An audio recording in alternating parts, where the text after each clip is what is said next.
Testing. Hello, hello. Yeah.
Okay, hello everyone. We'll get started in just a second here.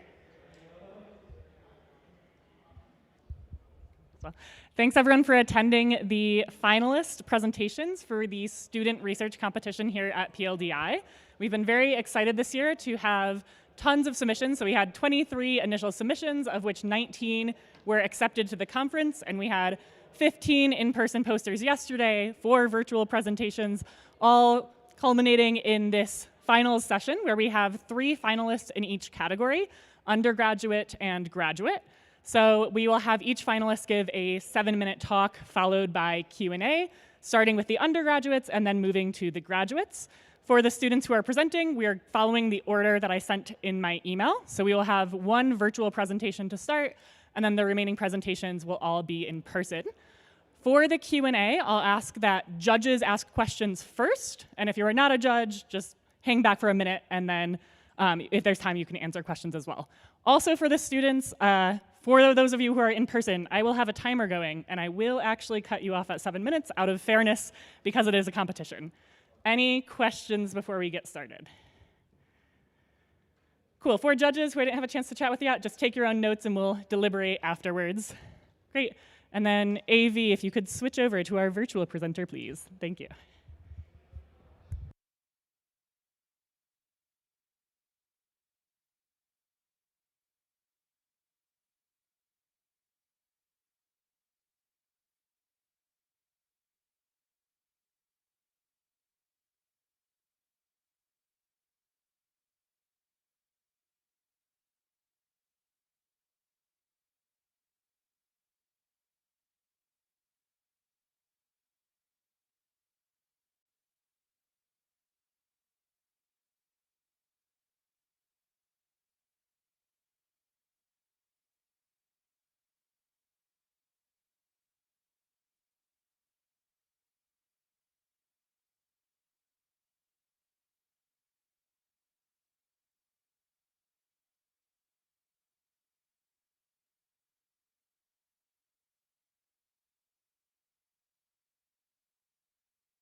A wrong conclusion.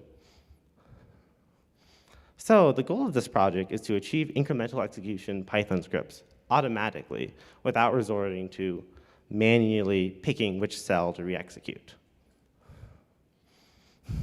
So that's why we introduced Pink, a tool for the fine-grained incremental execution of Python scripts by automatically and persistently memorizing pure functions. What the data scientists would do is that they would run their script with Pink, and Pink would pull out the pure long-running functions in the script here to compute an embedding, and then save that to a persistent cache, such that on the next execution of the script, Pink will simply pull out those function executions from the cache rather than actually re-executing them, saving a lot of time. This could be useful if the data scientist wants to, for instance, generate a new plot from their original analysis. So Pink's safety criterion is that if a function call has no side effects, Pink can cache and restore it. However, we have to actually detect that. And the main side effect we're going to focus on today is some sort of external write. Like, what if it writes to an argument or writes to a global variable? To be a bit more precise about this, what Pink needs to ensure is that the set of objects which were written to does not intersect with the set of objects reachable from an argument or a global variable. So now the question becomes, how can Pink detect these side effects? So what Pink does is that first instruments the script using a source-to-source transformation to insert hooks into all the program events that could cause like a write or external read. Then it runs the script and generates an event log, which after the script execution can be analyzed by Pink, such that it can detect if a write escaped some sort of function execution. Then, if that function is pure, it can store the result to a cache, such that on the next execution, if it's called again, it can check that the code and read dependencies of it are unchanged. And if they are, it can pull it from the cache instead of re-executing it. So now I will go over the main way Pink detects these sort of write-based side effects using an event log. What Pink would do is I would first note down that, oh, we've entered func, and that there is an argument load of A from func with a certain hash, which lets us, on the next execution, check whether it's the same, and also has some set of IDs reachable from A, which lets us do the write detection. We do the same for any sort of global load.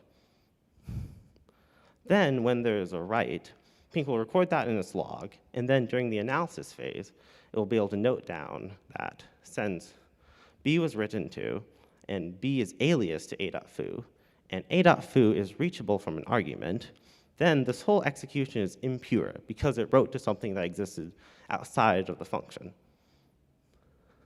Then back to the original execution, it will log that the function is exited with some sort of return value, which won't be used because this function isn't cached, and we're done. So on to the preliminary evaluation.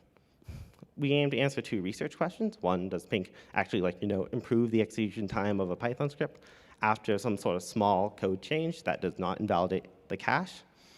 And 2, what is the overhead of executing a script the first time with Pink? So we have some benchmarks. Right now, we have 2 Kaggle notebooks, each with sets of iterated versions with a slight change each time. In the future, we'll have more versions. And we've slightly edited these to put expensive chunks into functions to be cached, because originally both of these notebooks were just all straight line, notebook code with no functions or anything. And here are our preliminary results. These were run over 5 trials. And we show that the first run overhead is only 14% for the versions of the script where a cache was being generated.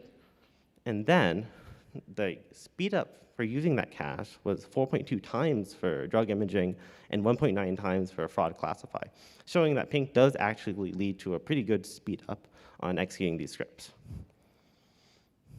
And so, in conclusion, our product shows that Python can be executed incrementally, automatically, by carefully tracking the side effects present in the code. And, yes. Okay. Questions from the judges? Thanks for the talk. Thank you.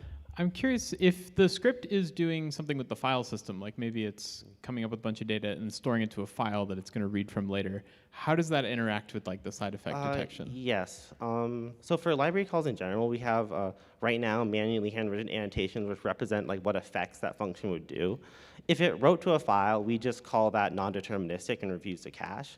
If it read from a file, we'd say that, oh, the first argument of this function, let's say it's read CSV, reads from the file it named, so we should make sure that on cache restoration that the modification time of the file is the same as it was before, allowing us to safely cache that. Okay, thanks. Thanks for the talk. It was really cool. So I was wondering, you mentioned that you had to sort of manually modify the cells to wrap expensive things in functions? Yes, in the current iteration. So I'm wondering if you have thought about sort of maybe a lot of notebooks, a lot of code is written in notebooks. Yes. So maybe any kind of story about going beyond that to beyond like Yes, function level caching. we definitely like plan to do that in the future. We haven't devised a good way of doing it precisely yet, because like let's say that you just put each cell into a function, and a lot of those functions of those cells might be like impure and like difficult to cache. So but definitely like that is something that we intend to do in the future. Nice talk. You said you particularly want to cache the expensive results of computation. Yes. Do you have a threshold for what constitutes expensive, and have you tried varying it or even Right just now, dropping we it just altogether? use 1 second. Like in our final evaluation, we will definitely vary it, and perhaps maybe like base it on some sort of heuristic on like how big the inputs are, for instance. Is it possible that dropping it altogether would work? The issue with dropping it all together is that let's say that you have like a lambda function, for instance, which just computes like x plus 1, then that would cause like kind of a pathological overhead in the system, because it would keep trying to restore it from cache even though it's very cheap. Yeah, thanks for a nice talk. How do you deal with these dynamic features in Python where, let's say, somebody overloads plus, and then under the hood, the plus operator will actually do some non-side effect? Well, there are two aspects of that. If it's in user code, we just instrument that already, so it automatically go into the overloaded function. If it's in library code, we'd annotate like the plus operation as like impure. Although in our current iteration, we do have the ability to annotate operators. We just assume that they're pure for simplicity. Thanks. One last question. Nice talk. You mentioned you're doing some dependency tracking in the Yes. slide. What if those dependencies are input dependent? Sometimes they might appear in another execution, but may not appear in the original one. Do you have any fallback mechanism for it? Can you give an example of that? So your dependencies actually depends on, they might show up for a given input. I see. Yeah. Like if X is true, then something Yeah. else is a dependency. Yeah. Yeah. So we do dependency tracking dynamically. So we just say that this execution has like these 3 globals as a dependency, while this other execution has these 4 globals as a dependency, and just check which one of those match. All right, let's thank the speaker again. And we want to do virtual now?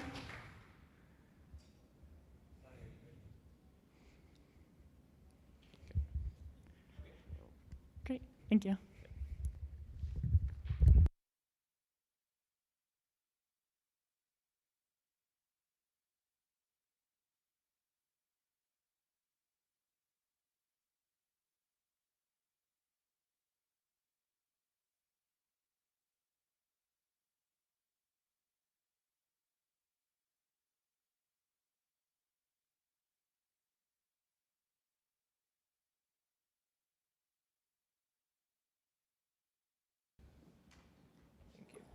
All right.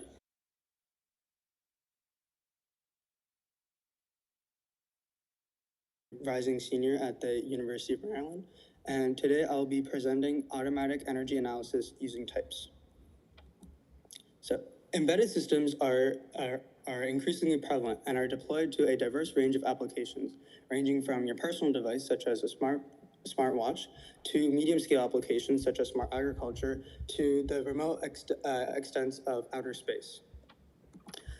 Now, in order for embedded systems to communicate with the outside world, they make extensive usage of peripherals, such as a gyroscope or a Bluetooth sensor in a smartwatch.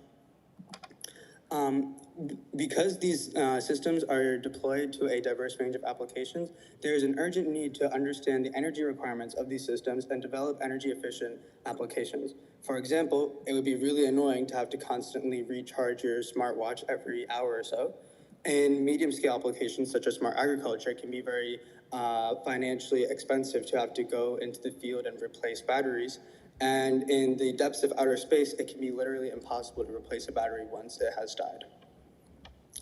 However, peripherals make understanding the energy requirements of these systems much more difficult, as peripherals typically have complex state, as can be seen here, which makes it hard to understand how exactly they interact with the rest of the system. So prior work to understanding these energy requirements typically falls into two major categories, either measurement-based approaches, which literally measure the amount of energy an application consumes while running, and this is extremely accurate. However, it can be very difficult to incorporate into an existing workflow and actually perform for an average developer. On the flip side, there's also many static analysis approaches, which is very easy from a programmer's perspective, as it simply operates as a compiler plugin and typically needs little to no input from the programmer. However, as a static analysis, it may not be able to capture all of the fine-grained peripheral interactions and state that is present. So the question is, can we have a tool that does both? Captures fine-grained peripheral interactions while also being accurate and easy to use. So our answer to this question is yes. And today I'll present a type system called Heliod, which is able to do just this. It combines both type state and automatic amortized resource analysis to have precise peripheral state tracking and enable robust cost bounds. Importantly, we report these costs symbolically in order to aid programmer understanding. So how does our tool work? Well, in order to be able to accurately report the cost of using these peripherals in an embedded system, we have three main categories to consider. The first, of course, is executing instructions on the main board. The second is any operations that a peripheral performs. But finally, most importantly, we also have to consider any peripherals that are active in the background. Let's look at a simple example. Here we have a code snippet of using an I2C bus to perform a simple task. We first start by transitioning the I2C bus into TX state. Then we initiate the transmit operation. While this transmit operation is going on, we importantly perform some computation on the main board, represented by some other func. Importantly, while this function is executing, we also have to consider the fact that the I2C bus is in the TX state and performing some operations. Finally, once the transmit has completed, we call the stop function in order to transition from the TX state to the stop state. And most importantly, by utilizing type state, we can have a precise understanding and tracking of the peripheral state throughout the course of execution. So to correspond with the three categories of cost mentioned earlier, we also have three different types of cost expressions, which represent either cost of executing code on the main board or the cost associated with using a peripheral, such as either being in a state or transitioning from one state to another. Let's look at how this type system works on a larger example. Here we have this function called log data, which takes in a temperature sensor. It then performs a measurement and conditionally writes to a variable depending on the value of this measurement. Finally, it transitions the temperature sensor to a low power state and returns the result of the variable that was written. For each statement that we successfully type check, we also synthesize a cost expression, which represents not only the cost of executing that statement, but also the cost of any background peripherals that are active during that statement's execution. Some costs here were elided for ease of readability. But notably, you might notice, we have no insight on the initial state of the temperature sensor at the start of this function. And this is important because we want to support calling such a function in multiple different contexts. So let's look at some examples. So we have two examples here. And in the first example, we start out by just simply turning on the temperature sensor by transitioning to the idle state, and then immediately call log data. Here, we only have one additional transition to keep track of, and so we can tell immediately that at the start of this function, the sensor is in the idle state. But in this more complex example, what we have is we actually transition all the way to the measure state and perform a measurement. And a programmer might do this because they want to perform some other calculations or some comparisons. And here, we notice that the initial state of the temperature sensor is actually the measure state because of these additional computations. And we have additional costs to consider, including 2 additional transitions and an additional peripheral operation. And importantly, both of these examples are valid. And we want to be able to support expressive and practical peripheral usage. And importantly, the usage of these peripherals determines both the cost of the application as well as the precise peripheral state. So this motivates the need for state inference in order to have a precise understanding of the peripheral state. So how exactly does state inference work? Well, the key insight is that while the internal state can be very complex, it's actually highly structured, very similar to a state machine. So what we notice is that every transition actually gives us a lot of information about the peripheral state. We create a new state variable per transition, which is very similar to a type variable. And we collect constraints based on our knowledge of the internal state of a peripheral. We collect these constraints both when analyzing a function body and at the call site. Finally, whenever a function is called, we combine all of the relevant constraints together and solve to understand what the precise set of states a peripheral can be in. And importantly, we store all of these state variables in a stack in order to understand how the... 5-second warning. Oh, thank you. So for some next steps, we want to also support asynchronous peripherals, which are commonly used in many low-power applications, and this requires a generalization of type state. Additionally, we are working on a concrete implementation using Rust and evaluating the effectiveness of our approach. So to conclude, we want... Sorry, for the sake of time, I'm going to cut you off there just out of fairness, and we will move to questions. Questions from the judges. Oh yeah, applause first. Thank you. Yeah, sorry, just for the sake of time, that was about 15 seconds over, so we're going to go to questions for the judges. Will he be able to hear us? Great, we're going to repeat some questions, so keep them short, judges. Where does time enter into the equation, like time idling and so forth? I didn't really see that in the system. So the question is, where does the time enter into the equation?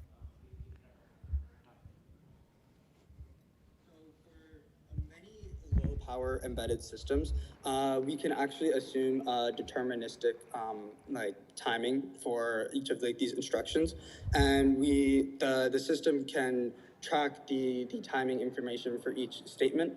And then, of course, for function calls, a function is a collection of statements, and so each function call also has associated with it a timing summary, which represents like the time that each statement in its function executes. Thanks. And we incorporate this with our costs that we report. Okay, thank you. Thanks for a nice talk. You mentioned that at the end of the analysis, there's a kind of solving step. Is that fully decidable? Does it have any limitations depending on what kind of patterns you see in the code?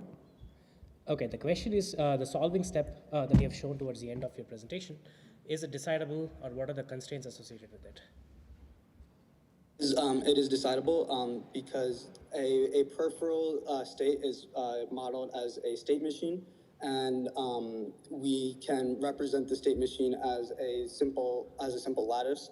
And because we have these transition statements that the programmer specifies, which tells us at various points in time the concrete state of a peripheral, then we can utilize this along with a provided state machine description in order to solve for any unknown states that we have. Thank you. One more question. Have you considered generalizing, supporting like higher order functions and sort of, being parametric over, I guess, the state? So the question is, have you considered higher order functions or parameterizing over state? Higher order functions, but this is something we want to. And for parameterizing over state, that's definitely something similar to what our approach does, and it's something we support with in terms of function calls and aim to support in general. Thank you. Questions from anyone, even if you're not a judge?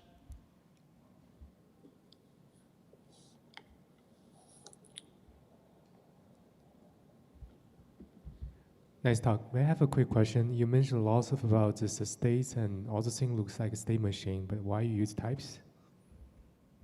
Could you repeat that question? Just say that again? Could you repeat that question? Oh, so you see all the things are state, and all the thing likes a state machine. Why you use a type system here? Okay, given that you're trying to enforce, the question is, given that you're trying to enforce constraints on a state machine, why did you choose type system to do that? Yeah, that's a great question. So doing this in the type system provides a couple different advantages. The first and foremost advantage is that a lot of the work on automatic resource analysis is actually related to associating cost with a given type. And so this allows us to, so by encoding the state machine in the type system, this allows us to leverage that prior work and combine with that. Additionally, by encoding this state in the type system, we are actually able to develop this inference algorithm, which means that programmers do not actually have to provide much detail beyond just a state machine description. And finally, by the type system allows for very compositional tracking of the state and allows us to enable, like, computations with very little limitations. Much of the prior work that was a static analysis typically requires some sort of limitation on how the code is structured in order to make it feasible for the analysis to actually fully execute, which our type system sort of avoids. Mm-hmm. Great, thank you. That is all the time for questions, so let's thank our speaker again. And we will now have our last presenter in the undergraduate category. Go ahead.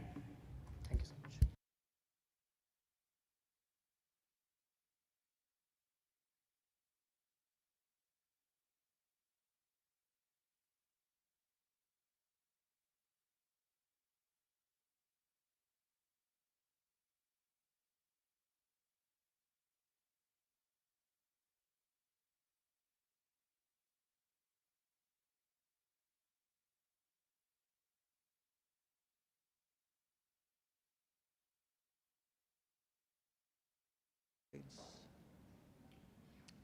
Let me just see. Okay. Hello? Hello? Hi, I'm Arnav, and I'm going to be talking about implementing hybrid resource analysis in resource-aware ML2. So, resource-aware ML, or RAML, is a tool for automatically deriving cost bounds on programs. The notion of cost is user-defined, so it could mean time, energy, heap space, stack depth, and so on. RAML's bounds are multivariate polynomials in the input size and are necessarily sound, which means that they're valid for any possible input to the program. So let's say the user is interested in bounding the number of function calls performed by merge sort. They would annotate the program with the tick cost annotation construct, which would be incremented whenever you enter the body of merge sort. If you ask RAML for a bound on this program, it'll give you a concrete quadratic polynomial, which is sound but is noticeably loose. And this is kind of unavoidable because RAML is incapable of expressing logarithmic bounds. That is, it is sound but incomplete. Dually, data-driven analyses are capable of deriving tight bounds on more programs but are necessarily unsound. Thus, the point of hybrid resource analysis is to combine these complementary strengths and weaknesses. One such method is resource decomposition, which is a step-by-step process to derive tight bounds on programs that RAML struggles on. And we'll see an example through merge sort. So in merge sort, we must first identify the semantic property that RAML struggles to bound tightly. For merge sort, this is its recursion depth. We call this semantic property a resource component, and for my purposes, this will always be the recursion depth of some function. The next step for the user is to define this semantic property using the mark cost annotation construct. In the case of merge sort, mark is incremented whenever you enter the body of merge sort and decremented whenever you leave the body of merge sort, which corresponds to tracking the recursion depth. This program is termed resource decomposed. Then we transform the resource decomposed program into one which takes an additional natural number parameter. This parameter is a ghost variable representing the worst case recursion depth of the program. So before we do any computation, we check whether the recursion depth is 0 or not. If it is, then we raise an exception, which means we incur no further cost. Else we use the decremented recursion depth for the recursive calls. Such programs are termed resource guarded. Finally, we solicit RAML for a bound on the resource guarded program, which gives us a multivariate bound in terms of the list length as well as the recursion depth. Finally, we can use a data-driven analysis to derive a logarithmic bound on the recursion depth and then substitute it into the resource guarded programs bound to derive our final O of n log n bound on merge sort.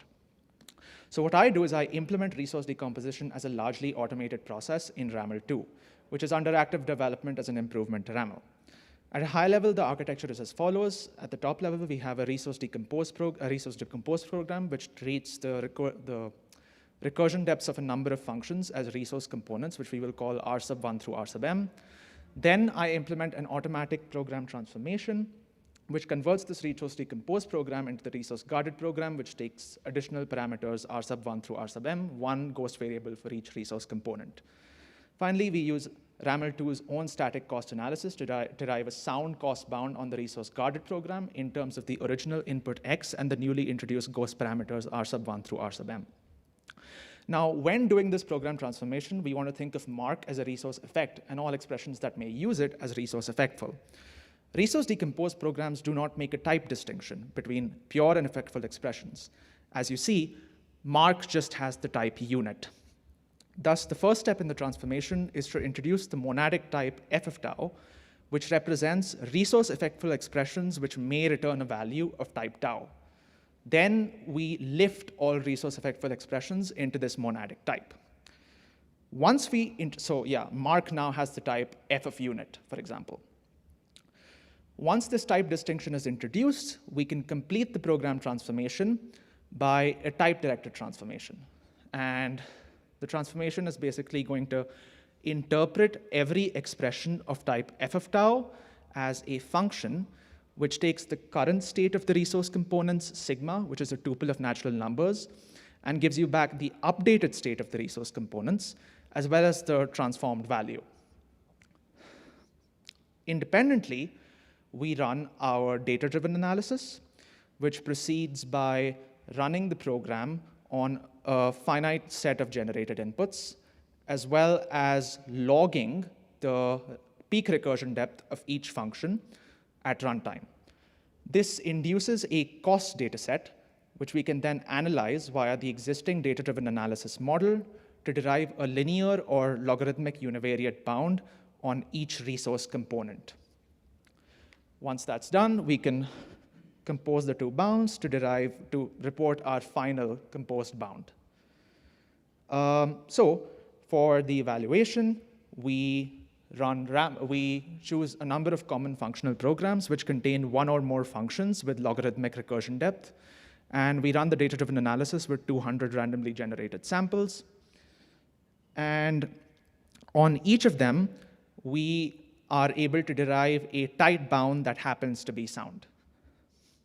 For future work, we intend to enable the program transformation to support non-local control flow so that we can account for exception handlers in the source IR. Thank you. Thank you. Questions? Hi, great talk. I just wanted to ask whether you have an example in mind for, say, a data structure or an algorithm where you think that RAML2 wouldn't be able to give a type bound. Like, is there something logarithmic where you think it wouldn't be able to get a type bound?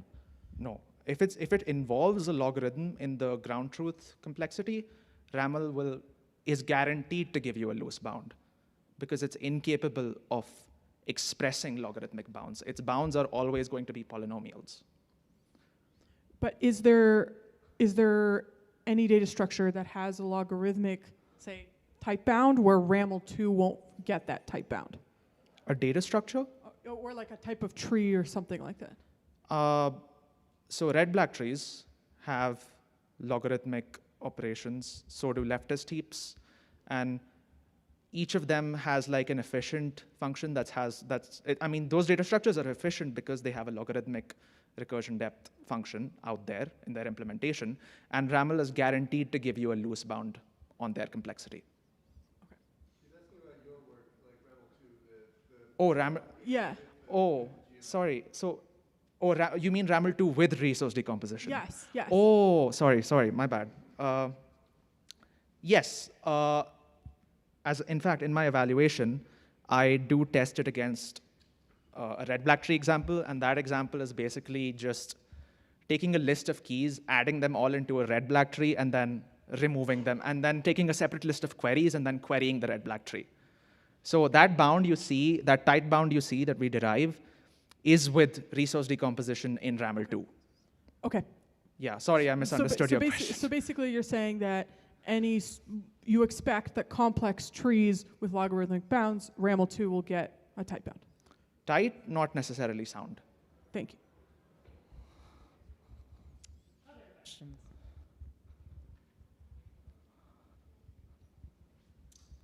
Thanks for the really nice presentation. So you mentioned that this sort of resource decomposition technique is an existing technique. Can you say a bit about what aspects are sort of being developed now as you try to integrate it into RAML2, or like are there new challenges that have come up that weren't part of previous implementations of this technique? Yeah, so there are like two broad things. Firstly, the program transformation in the original, like there was a paper last year, I forget if it was PLDI or Uppsala, but the program transformation was manual. In this work, I automate that. And another thing was that in their data-driven analysis, they were only focusing on like specialized types like lists and graphs. Here, my implementation accounts for arbitrary inductive types. So the generator is able to like, so in the data-driven analysis, it proceeds by like running the program on a bunch of inputs, and that input can be any inductive type. That's the other contribution. Other questions? Yeah. Yeah, thank you for the talk. I guess I'll follow up on the first question. So is there any example, maybe not involving logs, but where that you tried and that your techniques did not work? So you didn't get a very good bound. Like RAML2 with resource decomposition didn't give you a good bound? No, I have not tried it, but I expect you can get asymptotically unsound bounds if you try resource decomposition with on RAML2 with functions which have like square root n complexity. So there are some efficient algorithms which happen to have square root n recursion depth. And using those algorithms, you can kind of fool the data-driven analysis into thinking that it's actually logarithmic, but in fact, it's square root n. So let's assume that the data-driven analysis is correct and gives us a sound answer. Is there any example where the result is not precise? Like I'm asking about precision, not soundness. Examples that you've tried. You know, any example program that you've run. I have not run such an example, but I can tell you how you can produce such an example. Okay. So, I mean, let's just say you just, one thing the user has to do is that they themselves have to insert these mark annotations, which means they need to use their domain knowledge in order to like figure out which functions will actually have loose bounds with RAML. Now, if the user happens to not use this domain knowledge and forgets to actually include these mark annotations, then the recursion depth of that function will be bounded by RAML, and we know that that's going to be loose.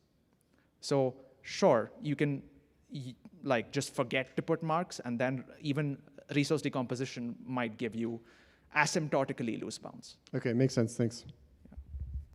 All right, let's thank the speaker again, and that concludes our undergraduate category. Could we now have our first graduate presenter come? Thank you.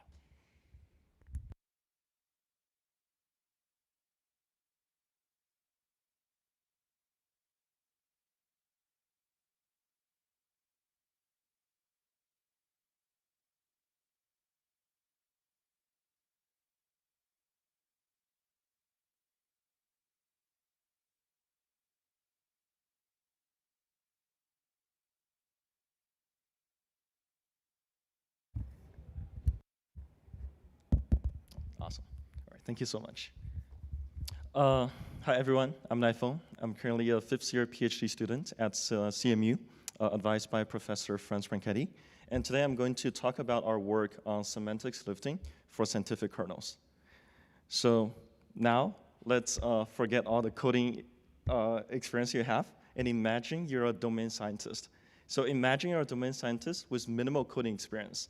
Let's say if you're a physicist and you are deriving an algorithm, let's say for fluid dynamics, and there is a core scientific kernel, namely discrete Fourier transform, DFT, within your algorithm. And now you have everything down using pencil and paper, and now you want to write some code to test it out. So what would you do? So one thing I would do, and also many people I talked to yesterday would just tell AI to do this for me. So I would ask GPT to give me an implementation of the DFT. And this is what GPT outputs. It is a fast Fourier transform algorithm, FFT, to implement DFT in C. And now, please raise your hand if you know for sure this piece of code is correct or not. So I don't see any hands raised, and this is expected, because for these complex scientific kernels, it is very hard to check for its correctness. And it's relatively easy to check for the syntactic correctness, because now we have great compilers where we can throw this piece of code into the compilers and see if the compiler complains.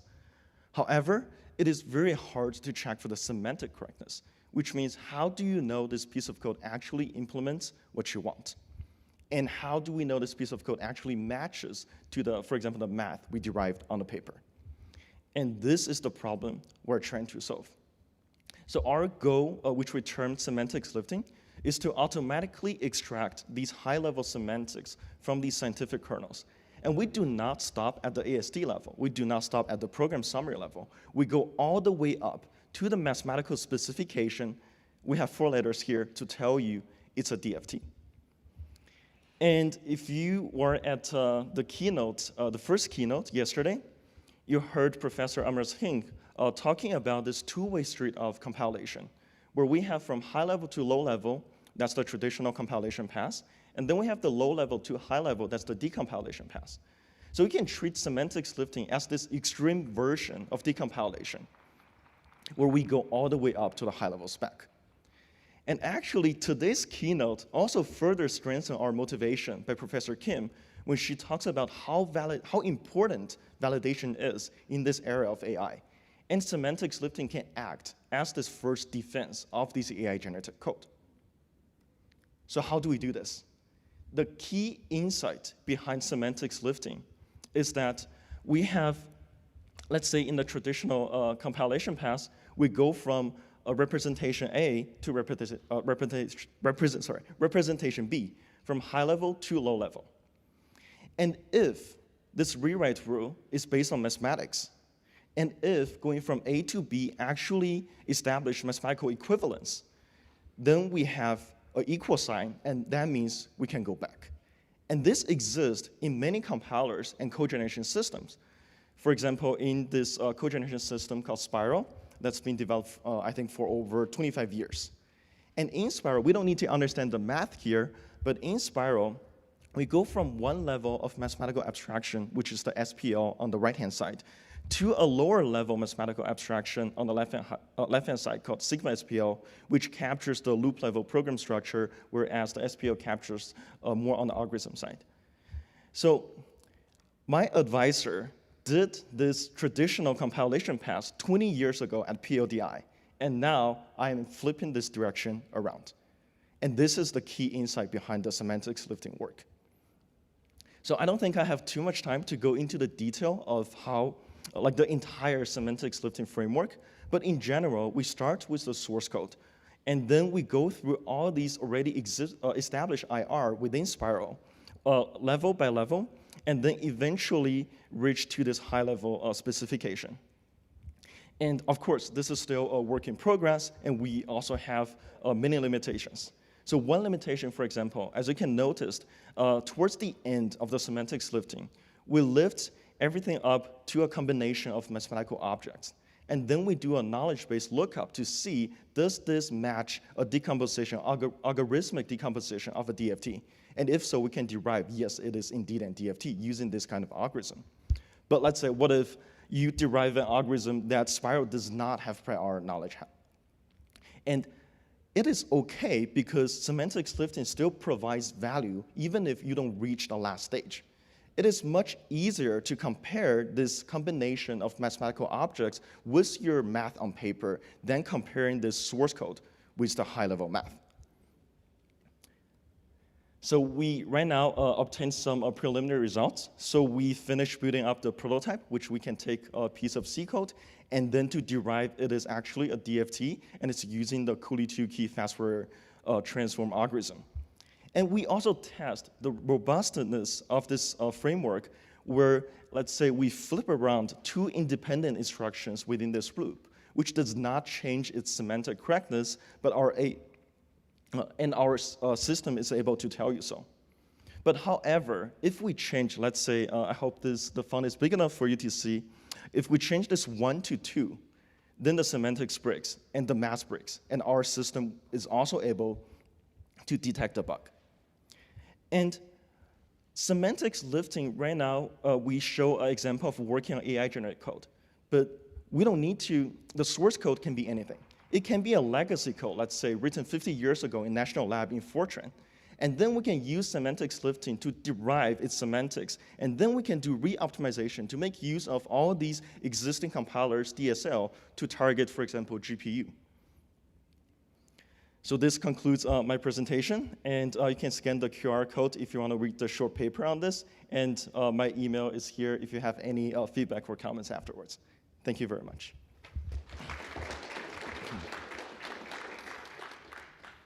Questions?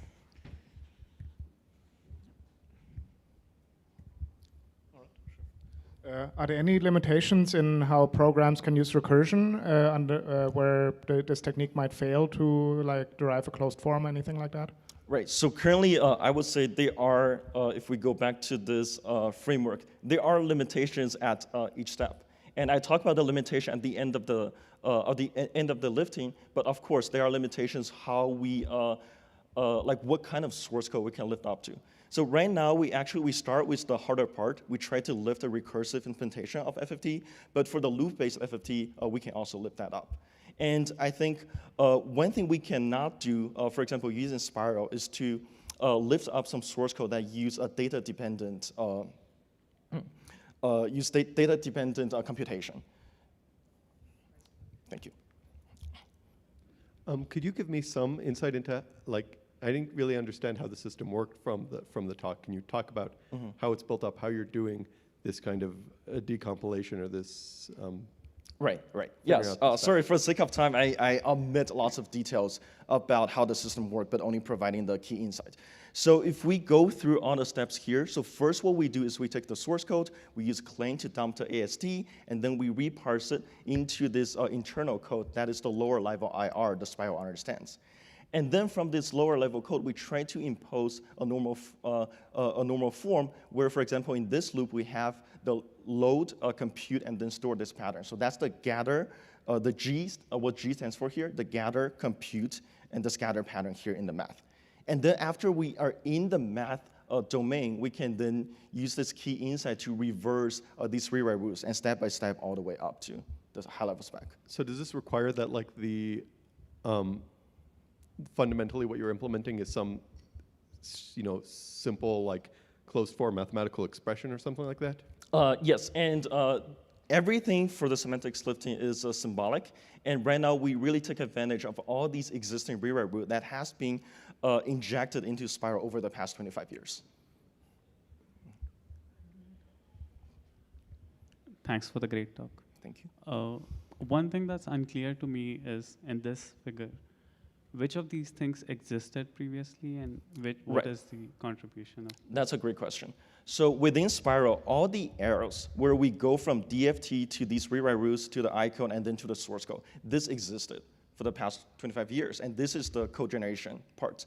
So what I did is I did all the arrows back all the way up to the specification.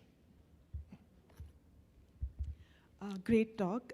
So I'm interested in knowing where else this technique can help. For example, compiler optimization. They always go from top to down, but they never come from down to up. So do you think this technique can help to discover some new optimization in compilers? Oh, so how does this technique help with the compilers? That's actually a very interesting question.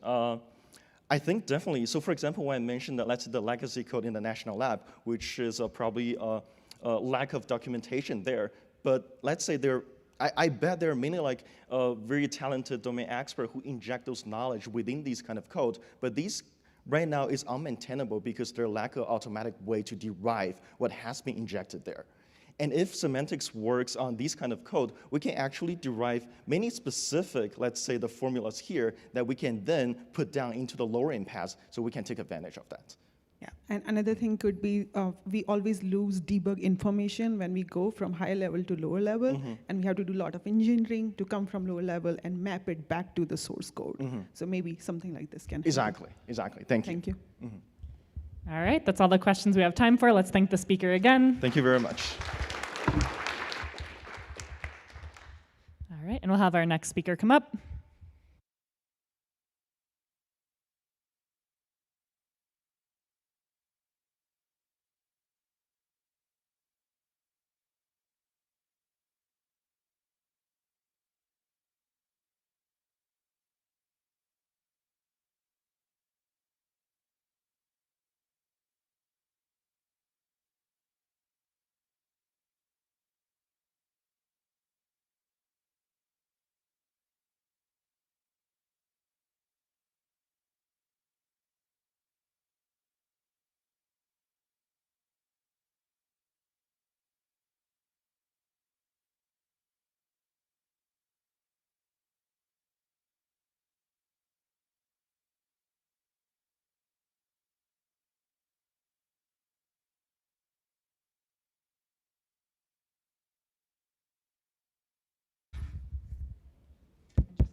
Hello, today I'll be presenting a new algorithm for computing correctly rounded dot products under the round-to-odd rounding mode. So the year is 2026 and matrix multiplication is all around us. Of course, we can't do matrix multiplication without accurate dot products. Now, if you're working with finite precision, a real dot product result may not be exactly representable in your available precision. So under finite precision floating point arithmetic, the best you can do is the correctly rounded result. So this will be the real dot product rounded to your target format with one instance of rounding using some rounding rule. Now, floating point dot products involve floating point additions and multiplications, both of which involve rounding and rounding errors, which can hinder the accuracy of your final result. So getting the correctly rounded dot product at the end is a non-trivial task. Fortunately, there exist algorithms called error-free transformations, or EFTs, that mitigate accuracy loss due to rounding en route to obtaining the final correctly rounded dot product. Unfortunately, many of these error-free transformations, as I will explain later on, require that you perform your operations under round to nearest. Now, there exist other rounding modes without round to nearest properties that have their own use cases. One such example is round to odd. So when you're rounding a real number to a floating point number, you have two scenarios that can occur. Either the number is exactly representable to begin with, or your number is going to be surrounded or neighbored by two floating point numbers. Now, floating point numbers are composed of exponents and significants. If a significant ends with a 0, it's even. If it ends with a 1 bit, it's odd. And two consecutive floating point numbers have interchanging parities. Now, round to odd tells you if a given number is not exactly representable, always round it to a neighboring floating point number with the odd significant.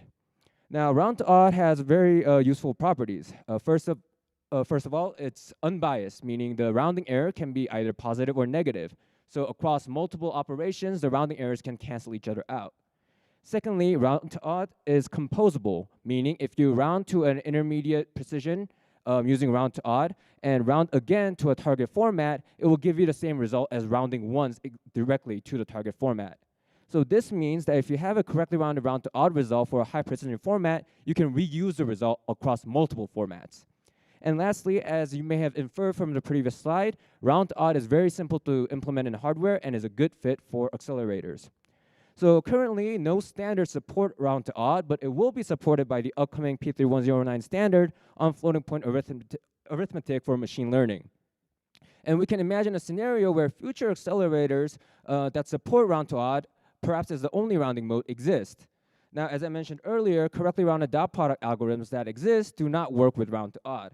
So the goal of this research is to develop such an algorithm that works all the while using floating point operations under this rounding mode. So I will come back to the topic of error-free transformations, and due to the constraints in time, I will skip over some details about multiplication. But at a higher level, error-free transformations are algorithms that allow you to compute the rounding error induced by a floating point operation. And in doing so, error-free transformations allow you to preserve full information about the real arithmetic result.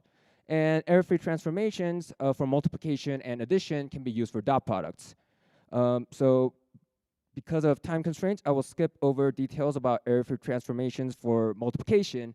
But just know that error-free transformations for multiplication that work under round to odd exist. And through such algorithms, you can reduce the task of computing an accurate dot product to computing an accurate sum over a vector. So that brings us to error-free transformations for floating point addition. So fast2sum is an error-free transformation that takes two inputs and produces two outputs. One, the floating point sum, and two, the rounding error induced by said sum. Now, fast2sum guarantees that the two outputs are exactly equal to the two inputs under two conditions. First, the first operand needs to have a greater magnitude, and B, the rounding error itself must be a floating point number. Unfortunately, this is only guaranteed under round to nearest, so this guarantee will not hold under round to odd. Now, let's assume that we're still using fast2sum under round to nearest. Round to nearest and fast2sum can give you some interesting properties. For example, it turns out that the sum of the intermediate outputs z and y is exactly equal to b. So if you think about a as an auxiliary parameter that you don't care about, performing a fast2sum using b gives you the higher order bits of b, all the while preserving the overall content of b through an exact residual. So this opens up error-free transformations for vector operations. One such example is extract vector. So extract vector at a higher level first computes a power of 2 sigma that is configured relative to the maximum magnitude in the input vector v, and performs fast2sum element-wise to split each element into two components. And through this method, it turns out that if the exponent of sigma is large enough, you can add up all the extracted pieces accurately under floating point summation, all the while preserving the exact contents of the residuals through the second vector, v2. So imagine you apply this recursively, since it gives you back a residual vector. You get a descending order of residual vectors and a corresponding descending order of extracted sums. And using this idea, there is an algorithm called AXSUM that allows you to compute correctly rounded sums at the end. Only problem, AXSUM requires you to perform extract vector, which assumes fast2sum is an EFT, and that is not guaranteed under round to odd. So we work backwards. Fast2sum is an EFT if we discover new conditions that makes fast2sum an EFT under round to odd. We develop a new version of extract vector, and that will give us a new correctly rounded summation algorithm that works for round to odd. So I told you earlier, fast2sum cannot guarantee that x plus y equals a plus b in its original form. But all the way back in 1974, it turns out that fast2sum is an EFT under round to odd as long as you have the additional condition that a has an odd significand. So using this property, we realize that sigma's exponent matters, but its significand doesn't. So if a power of 2 has an even significand, its successor will have an odd significand, but the same exponent. So we just simply set the sigma to be a successor of a power of 2, and then proceed with extract vector as originally intended. So with that small change, we have a new summation algorithm that works under round to odd. We combine it with error-free transformation multiplication to get a correctly rounded result at the end. All right, thank you to the speaker. And we will take questions. Great talk. So one thing I did not understand is why ML community would care about round to odd mode. So there are only two things ML community care about. One is precision, accuracy. Another is speed. So if I do vector addition or vector multiplication using round to odd mode, do I get better performance or better accuracy compared to nearest to round to mode? So if you think about your two axes that you care about as performance and accuracy, round to nearest will give you the best accuracy, slow performance. Round to zero will give you good performance, bad accuracy. Round to odd is a good middle point that allows you to exploit both points.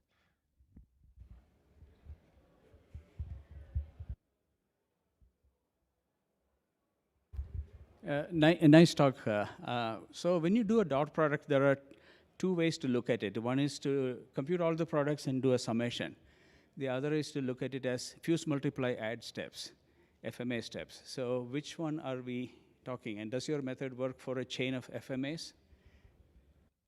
Yes. So the only difference is how much the error-free transformations for multiplication matters.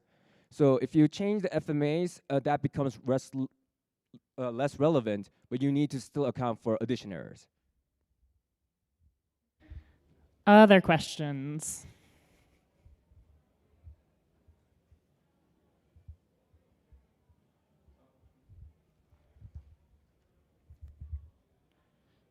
Yeah. Can you extend this to like weirdo floating point formats, or is this just like for IEEE floats? So it is contingent upon IEEE 754's encoding.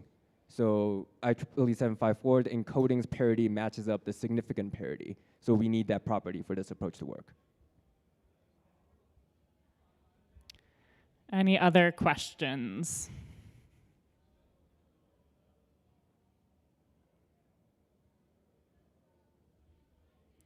All right, let's thank our speaker again.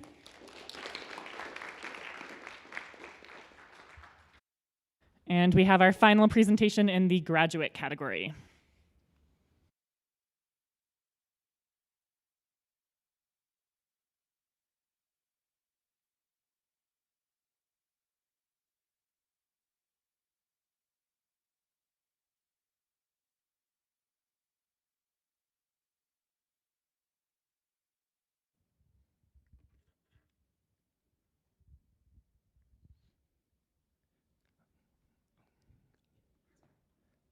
Hi, my name is Brent. I'm presenting the Impulse framework for momentously fast, general, and portable probabilistic programming via compiler augmentation. So Bayesian inference is a very important tool that infers hidden values from noisy observations by running a sampler to explore possibilities. And Bayesian inference is critical, especially when data are limited, indirect, or noisy. And probabilistic programming enables scientists to represent Bayesian statistics as code and run inference algorithms conveniently.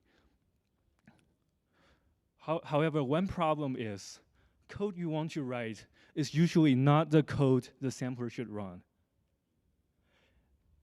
And hopefully by the end of this talk, I hope to convince you that rather than pushing the burden of performance engineering the model to users, compiler can enable fast inference on natural code. And a scientist would love to write their model by directly transcribing their scientific formula like this. And then they call a probabilistic programming framework to automatically generate this loop. That's a sampler that runs this model repeatedly within a hot loop. There's a problem with this directly transcribed code that the expensive Cholesky operation is recomputed at every iteration, and there's no way for a general purpose compiler to eliminate this repeated computation. But taking a closer look as a human user, it's possible to decompose this Cholesky expression into a square root of a loop variant factor times a Cholesky of a loop invariant matrix, so we can factor out the entire Cholesky expression outside the model, so it's only computed once. However, today existing frameworks require the user to rewrite the model by hand like this, and this requires expert analysis to identify this redundancy, let alone do this rewrite. And people often have to understand what these helper functions are doing, and this can be extremely hard. in practice. So one natural question is, why can't existing framework fix this redundancy automatically? The reason is existing frameworks resolve their probabilistic semantics before anything reaches a compiler. So the compiler can do nothing about this kind of redundancy. And here's an example of the previous example that's lowered within the compiler, and the compiler will have to figure out like which operation are the Cholesky and which are its gradient. And this requires an intractable amount of analysis to do this rewrite at this round abstraction level. And we ask two key scientific questions here. Can we preserve probabilistic structure in compiler IR? And can a compiler automatically enable fast inference from natural code? And we propose constructing first-class compiler primitives within the compiler, so the compiler understands the probabilistic structure preserved by this kind of high-level IR. And having this first-class IR has two benefits. One is we can run existing optimizations to run on a probabilistic code that's written in a natural way by the scientist, and one can run novel probabilistic optimizations that no existing frameworks can do. One such novel probabilistic optimization is sample invariant code motion that addresses exactly the redundancy we showed in the earlier example. One can first do sample dependence analysis automatically within the compiler to identify such repeated deterministic computation by statically analyzing the code that this Cholesky is taking a sampled parameter that's loop variant and a matrix that's loop invariant. And the sample invariant code motion can apply rewrite patterns that a general purpose tensor compiler will never do, because this is adding computation by adding a square root. And we as a compiler understand the probabilistic semantics that we will have to run this code for millions of times so we can benefit from doing this kind of rewrite. And we perform evaluations on multiple case studies. Our results include just by running standard compiler passes on this high-level IR, we can get 8 to 60 times X speedup. And if we can also enable the probabilistic specific optimizations like sample invariant code motion, we can bump this speedup to 190 times. And on standard benchmarks like PPL bench, we are faster than 3 popular frameworks like NumPy, who's also based on MLIR, and we are faster than Stan, that's very popular in community, and we can also outperform Turing.jl. And we also apply this framework to a real astronomy workload that infers an image of a black hole from telescope measurements. And this is a very hard inference problem that requires a GPU to run efficiently. And Impulse can fold an MFT operation hidden behind multiple layers of library calls into one pre-computed matrix product, so it only has to be evaluated once. And doing this manually by hand is extremely hard because people will have to understand that the Sky model library is calling a fast Fourier transform library, and there is such redundancy. And we are able to achieve this 3.7x speedup by doing probabilistic specific optimizations enabled by this high-level IR. And that concludes my talk. I just introduced a new probabilistic programming framework called Impulse, and we address the problem with writing natural code by a scientist because they want to write exactly what they want instead of performance engineering their code. And we performed a ablation study to show we are able to achieve 3.7x speedup on a state-of-the-art GPU black hole imaging workload. Thank you so much.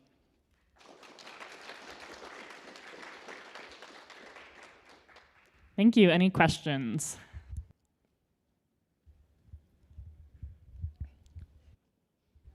Thanks so much. Very cool. I have 2 questions. One is, for the experiments that you did, how sort of specific were the rewrite rules that you needed to incorporate to get the wins that you had? Or would they show up in any kind of scientific computing optimization pipeline? For example, for this black hole imager Yeah. that we just showed. Mhm. It requires a fast matrix, fast Fourier transform rewrite rule, and after that fires, we need a general matrix multiplication rewrite rule. Like 2 rows are fires like sequentially, so we can like move the entire matrix product out of the loop. So and also we have 7 other loops that we did ablation studies on. If you're curious, I encourage you guys to read the abstract. Thank Cool. you. Thanks. Can I just quickly ask one more question? How specific is this to probabilistic programs? It seems like a lot of workflows, for example, in machine learning with deterministic neural network models, you could imagine doing something like parameter invariant code motion or something like that.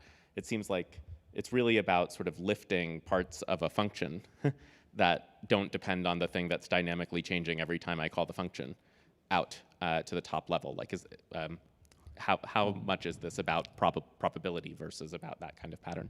Thank you. That's a great question, and I would like to show you this early example here. So by specific to the probabilistic programming here, the alpha is a sampled parameter that's highly related to the semantics of we are doing Bayesian inference here, because this alpha changes per iteration in this inference algorithm, because at each iteration we kind of perturb it by a little bit.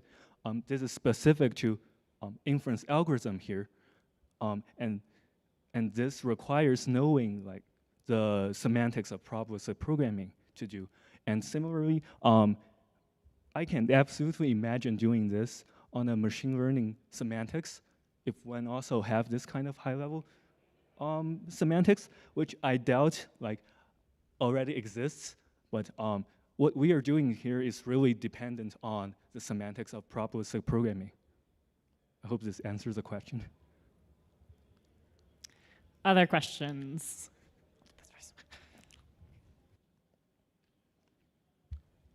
So 2 related questions. One is, does this need an IR, or could you just be doing source level transformations on the original language? And relatedly, have you compiled multiple probabilistic programming languages to this? In future work, we would love to compile other languages to this. And so doing this at source level is extremely hard because, for example, in this example, the FFT is like hidden like multiple layers down the library cost, and we would have to either inline the library implementation to code, or we modify the library source directly, and either way would be extremely hard. And if we do this compiler style transformation, compiler can inline these operations here, and we only need to do this kind of syntactic matching, so we can do this easy rewrite without having to implement an extremely complex source level rewrite engine. That would be very hard. I see, that makes sense. Thank you. All right, I think that's all the time we have for questions. So let's thank everyone for participating, and thank you to our wonderful judges. And if you are not a judge, please skedaddle, because we're going to deliberate. And thank you, and our final winners will be presented at the award ceremony tonight. Thanks.